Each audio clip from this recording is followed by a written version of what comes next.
आज के क्लास में हम लोग फिजिक्स का पार्ट 6 चैप्टर 1 पढ़ने वाले हैं, जिसको हम लोग बोलते हैं मॉडर्न फिजिक्स। मॉडर्न फिजिक्स इसको बोलते हैं। मॉडर्न फिजिक्स का मतलब ये होता है कि जो नए फिजिक्स है, इसमें कभी भी कोई भी चीज़ परिवर्तन हो सकता है, जो भी हम लोग पढ़ते हैं। तो इसमें सबसे जो पहला चैप्टर पढ़ना है वो पढ़ना है विकिरण के बारे में। जितना भी लाइट के बारे में होता है ना, उसको हम लोग विकिरण कहते हैं। विकिरण के बारे में पढ़ना है। और द्रव्य की दैत प्रकृति, द्रव्य जितना भी पदार्थ होता है उसका दैत प्रकृति का मतलब होता है डुअल मतलब कि जो भी पदार्थ होता है, जितना भी पदार्थ होता है उसका दो नेचर होता है। दो नेचर के बारे में हम लोग पहले ही बात कर चुके हैं कि ये कण के तरह भी बिहेव करता है, यह कण के तरह भी बिहेव करता है और तरंग के तरह भी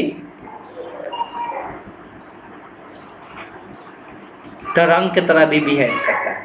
तो ये दोनों तरीका से इसका बिहेवियर देखने को मिलता है किसी भी पदार्थ का। लेकिन तरंग का बिहेवियर हम लोग कब देखने को मिलता है? जब कोई पदार्थ का कण बहुत ज़्यादा छोटा है, जिसका द्रव्यमान अगर बहुत कम है, तब उसका हम लोग बिहेवियर तरंग का भी हम लोग को देखने को मिलता है। हम लोग आगे इस पर चर्चा भी करेंगे। सबसे पहले हम लोग इसमें पढ़ेंगे इलेक्ट्रॉन का आविष्कार। अब बात करते हैं इलेक्ट्रॉन का आविष्कार का।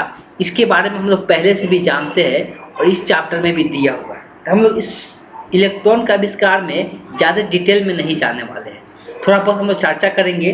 उसके बाद हम लोग डायरेक्ट चलेंगे इस चैप्टर का जो मेन टॉपिक है उस पर हम लोग जाएंगे। बेसिकली इलेक्ट्रॉन का आविष्कार का पता हम लोग कैसे चला, इसके बारे में चर्चा हम लोग करेंगे। और ये पता चल पाया जब हम लोग ये चीज़ें देखें कि गैस भी एक विद्युत का क्या होता है। हम लोग ऐसा नॉर्मल जानते हैं जो गैस होता है वो विद्युत का क्या होता है, कुचालक होता है। जो गैस होता है वो विद्युत का कुचालक होता है, लेकिन ये कभी कभी चालक की तरह भी काम करता है। जो गैस होता है ये कभी कभी चालक की तरह भी काम करता है। उसके लिए कुछ कंडीशन होता है, तभी ये चालक की तरह काम करता है। अदरवाइज ये जो गैस होता है, गैस हमेशा कुचालक की तरह काम करता है। कुचालक का मतलब अगर आप लोग जानते ही होंगे शायद, कि जिससे विद्युत धारा प्रवाहित नहीं हो सकता है, वैसे पदार्थ को हम लोग क्या कहते हैं, कुचालक के नाम से जानते हैं।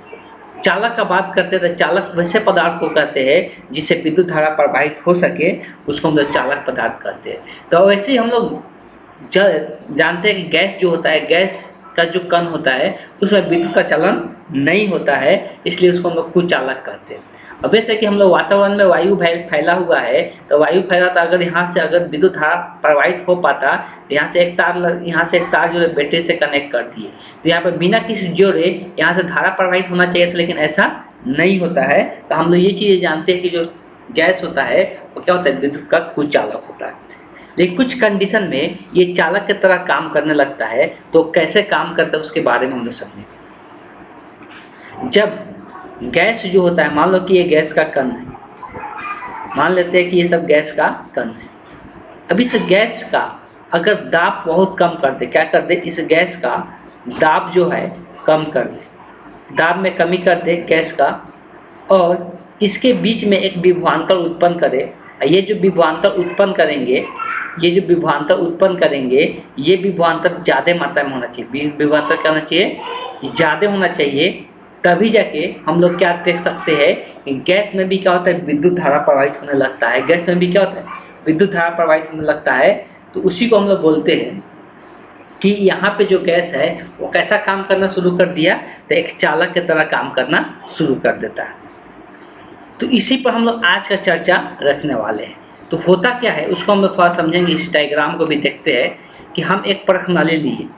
परखनाली का मतलब ये होता है कि एक कांच का नली होता है, और कांच के नली लगा दिया। कांच के नली में 2 इलेक्ट्रोड लगा दिया गया तार जोड़ने के लिए, एक ए और एक बी लगा दिया गया, और इसको एक बैटरी से कनेक्ट कर दिए। कोई भी बैटरी से कनेक्ट कर देंगे, ठीक है। इसको प्लस वाला टर्मिनल से जोड़ दिए ए को, और इसको माइनस वाला टर्मिनल से जोड़ दिए। जिसको प्लस वाला टर्मिनल से जोड़ते हैं उस इलेक्ट्रोड को हम लोग क्या कहते हैं, तो उस इलेक्ट्रोड को हम लोग एनोड कहते हैं।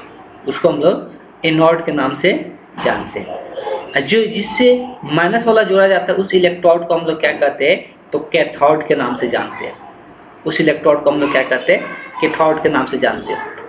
और इसमें क्या किया जाता है, गैस का मात्रा कम कर दिया जाता है। क्या किया जाता है, सॉरी, दाब का मात्रा कम कर दिया जाता है। जब इसमें कोई भी वायु भरा हुआ है, गैस भरा हुआ है, इसमें प्रेशर को कम कर दिया जाता है, दाब को कम कर दिया जाता है और उसका कोई भी एक सिस्टम से जोड़ दिया जाता है जिससे हम लोग को विभवांतर मिल सके।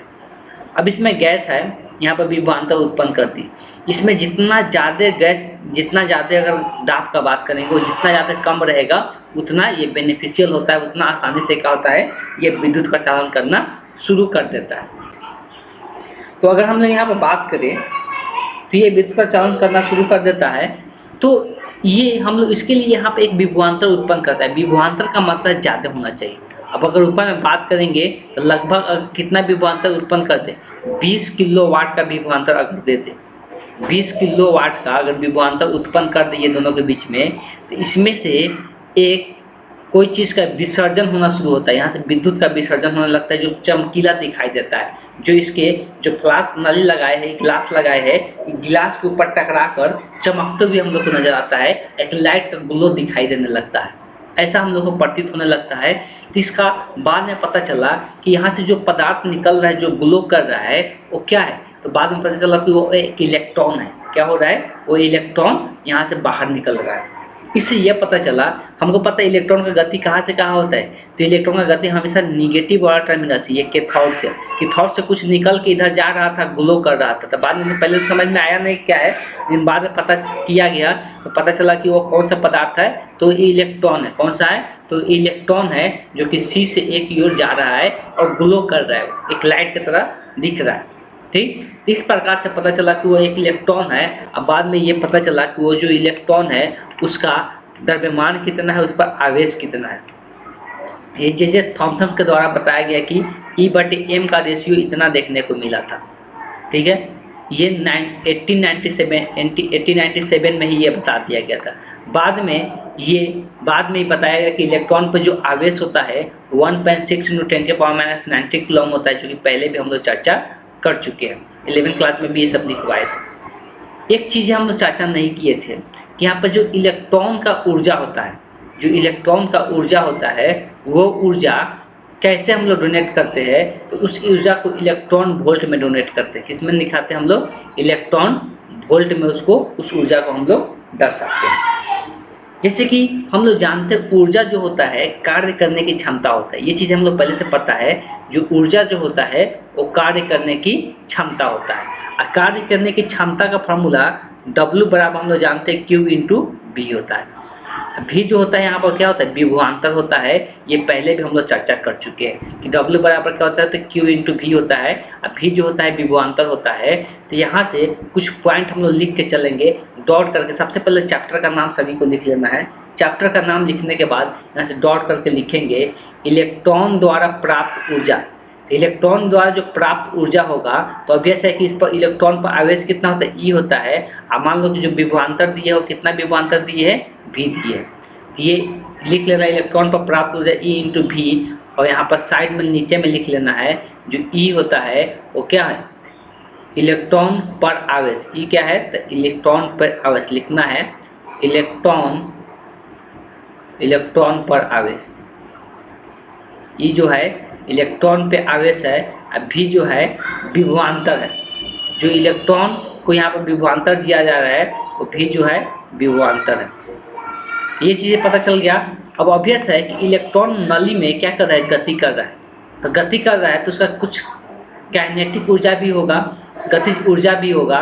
तो ये इलेक्ट्रॉन का ऊर्जा हो गया EV, और ये गति ऊर्जा के बराबर होगा। तो गति ऊर्जा क्या होता है, 12 MVS का। इलेक्ट्रॉन का मास का यहाँ पर बात होता है ME से दर्शा रहे, यहाँ पर V जो है। अब ध्यान देना है, ये जो V है ये कैपिटल V है, ये विभवांतर जो दर्शा रहा है, और ये जो V है स्मॉल v है, जो कि वेग को दर्शा रहा है। अगर यहाँ से वेग का मान हम लोग फाइंड आउट कर सभी को इधर भेज दे, तो V बराबर जो स्मॉल v है उसका फॉर्मूला क्या निकल के आएगा, 2E कैपिटल V/m। लिखने का तरीका थोड़ा ध्यान देना है, ये कैपिटल V है और इसको भी लिख लेना है। यहाँ पर स्मॉल v को थोड़ा सा छोटा कर कैसे लिख लेना है, इसको हम लोग क्या कहते हैं, तो इलेक्ट्रॉन का वेग है। ये क्या है, इलेक्ट्रॉन के गति को दर्शा रहा है। V क्या है यहाँ पे, इलेक्ट्रॉन का गति है। इसको भी लिख लेना इलेक्ट्रॉन की गति। ये लिखने के बाद, ये फार्मूला, ये दोनों लाइन लिखने के बाद लिखना है इलेक्ट्रॉन की वेग या इलेक्ट्रॉन की चाल बोल सकते हैं। इलेक्ट्रॉन की चाल को दर्शाया जा रहा है, ठीक है। इस तरह से ये फार्मूला यहाँ पे दिया गया, इसमें भी ज़्यादा खास कुछ है नहीं। आगे जो हम लोग को पढ़ना है वो हम लोग पढ़ना है इलेक्ट्रॉन उत्सर्जन। इलेक्ट्रॉन का उत्सर्जन किस प्रकार से होता है, कोई भी पदार्थ से इलेक्ट्रॉन कैसे बाहर निकलता है, इलेक्ट्रॉन का उत्सर्जन कैसे होता है। इलेक्ट्रॉन के उत्सर्जन से ही लाइट निकलता है, ये भी ध्यान में रखना है। जब इलेक्ट्रॉन का उत्सर्जन होता है तो उससे लाइट का निर्माण होता है, इस बात को भी ध्यान में रखना है। जैसे लाइट यहाँ पर ग्लो कर रहा था। कभी हम लोग पढ़ने वाले हैं इलेक्ट्रॉन का उत्सर्जन। किसी प्लेट पर इलेक्ट्रॉन कभी भी निकलता है, धातु के प्लेट से ही बाहर निकलता है। किससे निकलता है, धातु के प्लेट से ही क्या होता है, इलेक्ट्रॉन का उत्सर्जन होता है। उत्सर्जन मतलब होता है बाहर निकलना। धातु के प्लेट से इलेक्ट्रॉन निकलता है। और अगर बात करते हैं तो इलेक्ट्रॉन निकालने का तरीका अलग अलग होता है। अगर उस पर लाइट दिया जाए तो उससे भी क्या होता है, इलेक्ट्रॉन निकल जाता है। अब देखो, धातु के प्लेट से कभी भी सारा इलेक्ट्रॉन नहीं निकलता है। धातु में जो मुक्त इलेक्ट्रॉन होता है, बार बार पहले भी 10th क्लास में भी इस चीज की चर्चा किया जाता है। जो धातु होता है, धातु के अंदर जो मुक्त इलेक्ट्रॉन होता है, धातु के अंदर जो मुक्त इलेक्ट्रॉन होता है, उसी से क्या होता है, उसी से क्या निकलता है, तो उसी से हम लोग क्या देखने को मिलता है, तो उसी से इलेक्ट्रॉन का उत्सर्जन होता है। इसलिए कि उसी में क्या होता है, मुक्त इलेक्ट्रॉन पाया जाता है। किसमें, धातु। अब देखो, ये जो मुक्त इलेक्ट्रॉन धातु में पाया जाता है ना, ये गैस की तरह इधर उधर चलते रहता है धातु के अंदर। ये गैस, जैसे गैस का कण जो होता है ना, गैस का अणु जो होता है वो इधर उधर घूमते रहता है। उसी प्रकार से जो धातु का प्लेट होता है उसमें जो मुक्त इलेक्ट्रॉन होता है वो भी इधर से उधर चलते रहता है। और वही इलेक्ट्रॉन हम लोग क्या कर पाते हैं, धातु की प्लेट से निकाल पाते हैं। निकालने के लिए ऐसे ही नहीं, अपने आप नहीं निकल जाता है, उसके लिए कुछ ऊर्जा देना पड़ता है। इस बात को भी ध्यान में रखना है। तो अगर इलेक्ट्रॉन का उत्सर्जन का बात करते हैं तो थोड़ा सा उस पर हम लोग चर्चा करेंगे कि इलेक्ट्रॉन का उत्सर्जन किस प्रकार से होता है, इलेक्ट्रॉन का उत्सर्जन कब हो पाता है, उसके लिए क्या कंडीशन होता है, उसको भी हम लोग यहाँ पे चर्चा करने वाले हैं। अब देखो, जो इलेक्ट्रॉन का उत्सर्जन होता है ना, वो अलग अलग तरीकों से इलेक्ट्रॉन का उत्सर्जन देखने को मिलता है। अब देखो, सबसे पहले डालना है इलेक्ट्रॉन उत्सर्जन। हेडिंग डालना है, अगला हेडिंग इलेक्ट्रॉन उत्सर्जन।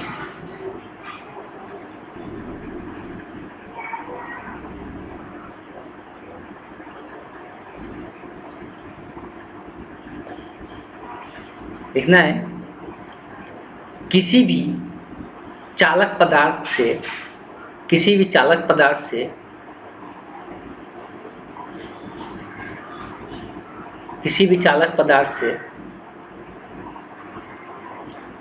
उसी इलेक्ट्रॉन का उत्सर्जन होता है जो मुक्त अवस्था में रहता है। उसी इलेक्ट्रॉन का उत्सर्जन होता है जो मुक्त अवस्था में रहता है। जो मुक्त अवस्था में रहता है, बोल सकते फ्री इलेक्ट्रॉन होता है। जो फ्री इलेक्ट्रॉन होता है, जो फ्री रहता है, वही क्या होता है, वही उसी का उत्सर्जन होता है। डॉट करके कुछ पॉइंट लिखते चलना है। पहला एक डॉट करके लिखना है, उस मुक्त इलेक्ट्रॉन के पास, अगर लिखना, मुक्त इलेक्ट्रॉन के पास इतना ज़्यादा ऊर्जा नहीं होता है कि उस चालक पदार्थ से बाहर निकल सके। इतना ज़्यादा ऊर्जा नहीं होता है उस चालक पदार्थ से बाहर निकल सके। ठीक है। अब लिखना है एक और चीज, कार्यफलन। यहाँ पर एक और टर्म आएगा, डॉट करके ही सबको लिखना है, कार्यफलन।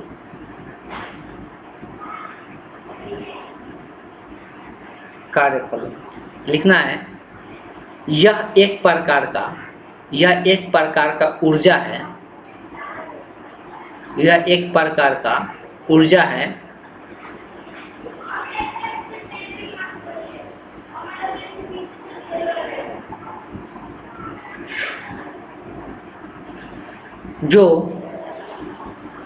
जो किसी धातु के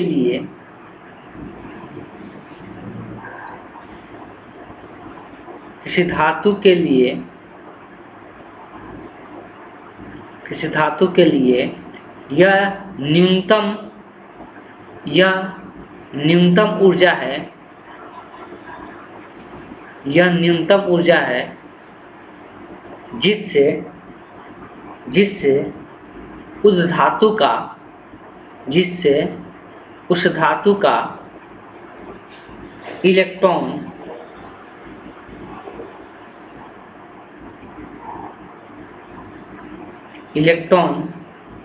धातु के पीठ से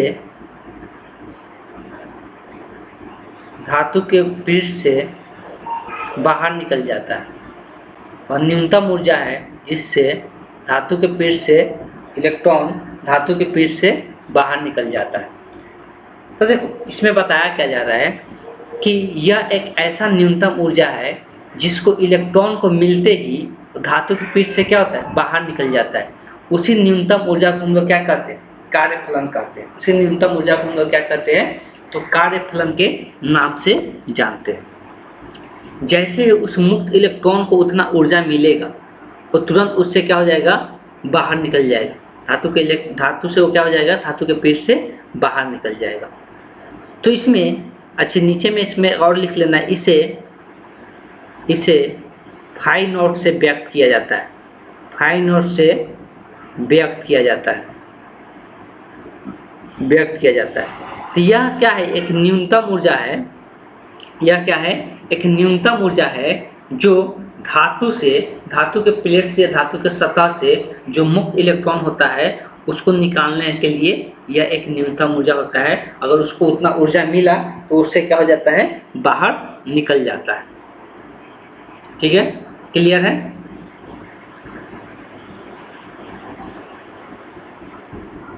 अब यहाँ पे बताया जा रहा है कि ये न्यूनतम ऊर्जा होता कितना है। तो न्यूनतम ऊर्जा जो होता है वो कितना होता था, 1 इलेक्ट्रॉन वोल्ट होता है। कितना होता है, 1 इलेक्ट्रॉन वोल्ट। जब कोई इलेक्ट्रॉन 1 वोल्ट विभवांतर से त्वरित है तब इलेक्ट्रॉन द्वारा प्राप्त ऊर्जा इलेक्ट्रॉन वोल्ट होती है। अब देखो, अब हम लोग जो यहाँ पे ऊर्जा को दर्शाएंगे, किस मात्रा में दर्शाएंगे, इलेक्ट्रॉन वोल्ट में दर्शाएंगे। किस मात्रा में दर्शाएंगे, इलेक्ट्रॉन वोल्ट में। कार्यफलन को मापने के लिए हम लोग कौन सा मात्रा यूज करते हैं, तो इलेक्ट्रॉन वोल्ट मात्रा यूज करते थे। एक और डॉट करके लिखना है, कार्यफलन के मान को इलेक्ट्रॉन वोल्ट लिखना है। कार्यफलन के मान को इलेक्ट्रॉन वोल्ट जिसको ब्रैकेट में देके लिखना है EV, इलेक्ट्रॉन वोल्ट में मापते हैं। इलेक्ट्रॉन वोल्ट में कार्यफलन के मान को इलेक्ट्रॉन वोल्ट में मापते हैं। बस इतना लिख लेना है, कार्यफलन के मान को इलेक्ट्रॉन वोल्ट में मापते हैं। अब अगर बात किया जाए कि 1 इलेक्ट्रॉन वोल्ट बराबर कितना जूल होता है, इसको लिख लेना है। 1 इलेक्ट्रॉन वोल्ट बराबर होता है 1.6 × 10⁻⁻19 जूल के बराबर होता है। तो 1 इलेक्ट्रॉन वोल्ट बराबर होता है 1.6 × 10⁻⁹ जूल के बराबर होता है। तो इसको भी डॉट करके दिखा लेना है। ठीक है। अब देखो, हर एक पदार्थ का कार्यफलन अलग अलग होता है। हर एक पदार्थ को सेम ही कार्यफलन, सेम ही ऊर्जा देंगे तो उससे इलेक्ट्रॉन बाहर नहीं निकल जाएगा। सारे पदार्थ के लिए कार्यफलन जो ऊर्जा की आवश्यकता होता है इलेक्ट्रॉन को बाहर निकालने में, वो उतना ही उसका हर एक पदार्थ का अलग अलग होता है। कहने का मतलब ये है कि मान लेते हैं कि मेरे पास 2 पदार्थ है। मान लेते हैं कि मेरे पास 2 पदार्थ है। ये एक पदार्थ है, दूसरा एक पदार्थ है। अब ऑब्वियस है कि अगर बात करते हैं, इसका मान लेते हैं कि इसका जो कार्यफलन है 20 इलेक्ट्रॉन वोल्ट है। मतलब इसको ऊर्जा इसमें से उत्सर्जित तभी होगा जब इसको 20 इलेक्ट्रॉन वोल्ट दिया जाएगा तब। इसका जो कार्यफलन है 30 इलेक्ट्रॉन वोल्ट है। दोनों पदार्थ अगर अलग अलग है तो कार्यफलन का मान अलग अलग होगा। अगर हम इसको किसी भी तरीका से, हम नहीं बोल रहे कि कौन सा तरीका से, किसी भी तरीका से अगर इसको हम लोग 19 इलेक्ट्रॉन वोल्ट अगर देंगे, इस पदार्थ को कितना ऊर्जा देंगे, 19 इलेक्ट्रॉन वोल्ट देंगे, तो इसमें जो इलेक्ट्रॉन होगा वो बाहर, जो मुक्त इलेक्ट्रॉन होगा वो बाहर नहीं निकलेगा। उसी प्रकार से अगर हम लोग यहाँ पे चर्चा कर लेते हैं कि अगर इसमें भी इलेक्ट्रॉन है, अगर हम इसको कितना वोल्ट, इसको अगर 29 वोल्ट भी देते हैं, 29 इलेक्ट्रॉन वोल्ट भी देते हैं, मतलब इतना हम लोग ऊर्जा देते हैं, फिर भी इससे इलेक्ट्रॉन बाहर नहीं निकलेगा। लेकिन जैसे ही इसको 20 मिलेगा, जैसे ही 20 मिलेगा, इसमें का जो इलेक्ट्रॉन होगा वो बाहर निकलना शुरू कर देगा। वो क्या हो जाएगा, इसके सतह पे आना शुरू कर देगा, बाहर निकलना शुरू कर देगा, सिर्फ सतह पे आएगा। जब इससे तो ये जो सबसे न्यूनतम ऊर्जा हुआ, जो इतना सतह से क्या होना, बाहर आना शुरू कर दिया, ये पूरी तरह से बाहर नहीं निकल जाएगा, इसका सतह पे आएगा। तो उसी न्यूनतम ऊर्जा को जो इसके सतह पे लाने के लिए, सतह से बाहर निकालने के लिए जो न्यूनतम ऊर्जा की आवश्यकता पड़ता है, उसी को हम लोग कार्य फलन कहते हैं। इससे ज़्यादा ऊर्जा देंगे तो इससे छलांग मार के बाहर पूरी तरह से निकल जाएगा इलेक्ट्रॉन। उसी प्रकार से अगर मान लेते हैं कि यहाँ पर 29 है, अगर यहाँ पर 30 कर देते हैं तो ये इलेक्ट्रॉन तुरंत इससे क्या हो जाएगा, बाहर निकल जाएगा। 30 नहीं 35 अगर कर देते हैं तो इससे इलेक्ट्रॉन क्या हो जाएगा, इस पदार्थ से तुरंत बाहर निकल जाएगा। तो वही इसका न्यूनतम ऊर्जा, मतलब ये अगर 30 देते हैं इसके सतह पर सब का सब आ जाएगा, लेकिन पूरी तरह से बाहर नहीं निकलेगा, तो मतलब न्यूनतम ऊर्जा हुआ कि उसके सतह से बाहर निकल जाएगा। तो न्यूनतम ऊर्जा इसका कितना, 30, तो इसका कार्यफलन 30 कहलाएगा और इसका कार्यफलन कितना कहलाएगा, 20 कहलाएगा। हर एक पदार्थ का जो कार्यफलन होता है वो सभी का अलग अलग होता है। तो सभी का अलग अलग होता है, इस बात को ध्यान देना है।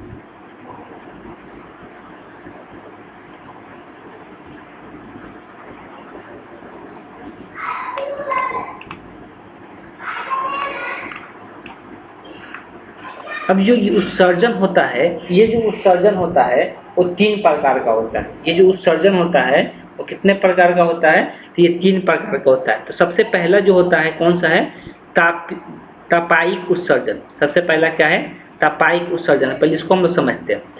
धातु को अधिक गर्म करने पर मुक्त इलेक्ट्रॉन उपयुक्त परिमाण की ऊर्जा प्राप्त हो जाती है, जिसे धातु पीठ से इलेक्ट्रॉन की उत्सर्जन होने लगती है, और इलेक्ट्रॉन के इस प्रकार के उत्सर्जन को तापायिक उत्सर्जन कहते हैं। तो वही चीज लिखा हुआ है।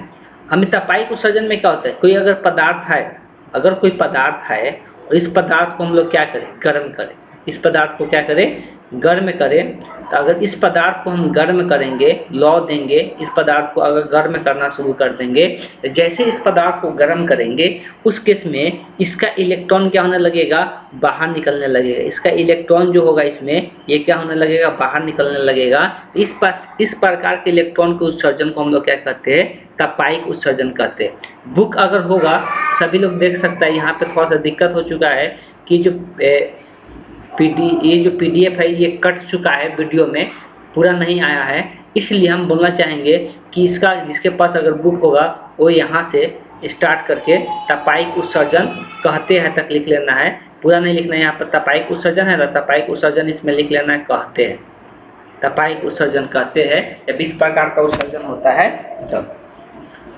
दूसरा जो इस उत्सर्जन होता है वो उत्सर्जन होता है क्षेत्रीय उत्सर्जन। तो दूसरा नंबर भी लिखना है, क्षेत्रीय उत्सर्जन। था अब इसको क्या कहते हैं, तो किसी धातु से शक्तिशाली विद्युत क्षेत्र द्वारा इलेक्ट्रॉन खींच ली जा सके, जैसे कि स्पार्क प्लग में किया जाता है। तो देखो इसको भी पूरा लिखना है, यहाँ पर पूरा जहाँ तक दिया हुआ है उसको पूरा लिखना है, ठीक। क्षेत्र उत्सर्जन क्या होता है, जब बहुत ज़्यादा विभवांतर वाला कोई 2 प्लग होता है, बहुत ज़्यादा विभवांतर, दोनों को जैसे ही एक दूसरे के पास लाते हैं, इससे क्या हो जाता है, इलेक्ट्रॉन उत्सर्जित हो जाता है, निकल जाता है, चिंगारी के रूप में देखने को मिलता है। तो वही जो इलेक्ट्रॉन का उत्सर्जन होता है, ये क्या बिजली के कारण होता है, इसको हम लोग कहते हैं क्षेत्र उत्सर्जन के नाम से जानते हैं। तीसरा होता है प्रकाश विद्युत उत्सर्जन। तो ये बहुत सिंपल है, इसको भी पूरा लिख लेना है, और इसको प्रकाश इलेक्ट्रोड भी कहा जाता है।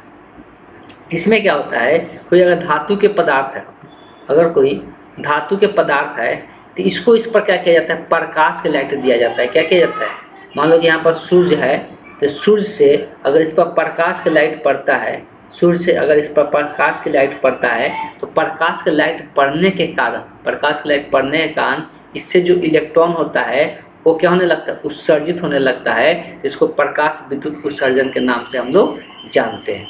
ये 3 प्रकार का उत्सर्जन हम लोग को दिया गया है, तापायिक उत्सर्जन, क्षेत्र उत्सर्जन और प्रकाश विद्युत उत्सर्जन। इसमें से हम लोग को जो पढ़ना है, हम लोग प्रकाश विद्युत उत्सर्जन के बारे में हम लोग चर्चा करेंगे। तो ऐसा करते हैं, जो प्रकाश विद्युत उत्सर्जन है इसके बारे में हम चर्चा नेक्स्ट क्लास में करेंगे। आज के क्लास को यहीं तक रहने देते हैं। नेक्स्ट क्लास में हम लोग प्रकाश विद्युत उत्सर्जन के बारे में चर्चा करेंगे। तो आज के क्लास को हम यहीं पे एंड करते हैं।